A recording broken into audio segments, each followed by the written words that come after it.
On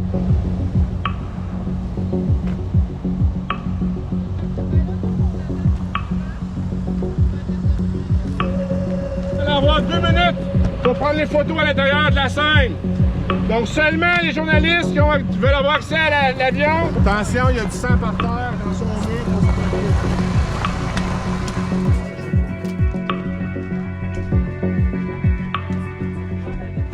Avec qui a eu une perte de moteur. Il y a 1000 litres de fioul à l'intérieur, aucune matière dangereuse. On croit qu'il y a environ 36 passagers à bord. En approche sur la piste 24 pour l'intervention mesure d'urgence 1 à 8h57. Attention 234, pompiers d'aéroport sont avisés. Les différents services d'urgence de la Ville de Québec ont reçu un appel à 8h53 ce matin pour un avion en difficulté. Quelques minutes plus tard, on parle de 9h, environ 9h ce matin, on a confirmation qu'un avion était rasé dans un champ vaste du secteur près de la rue Jean-Gauvin. Donc, service incendie, service de police, également service incendie de l'aéroport, ainsi que nos partenaires, par exemple, les paramédics, qui sont répartis sur les lieux. En arrivant sur place, nos premiers pompiers constatent un début d'incendie confirmé au niveau d'un avion avec plusieurs passagers à bord.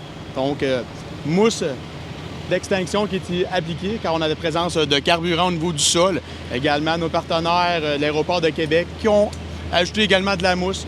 Par la suite, nous sommes rentrés à l'intérieur de l'avion, donc sécuriser l'avion et procéder au triage. Donc, on a évacué l'ensemble des occupants qui étaient à bord de l'avion pour les remettre par la suite aux paramédics.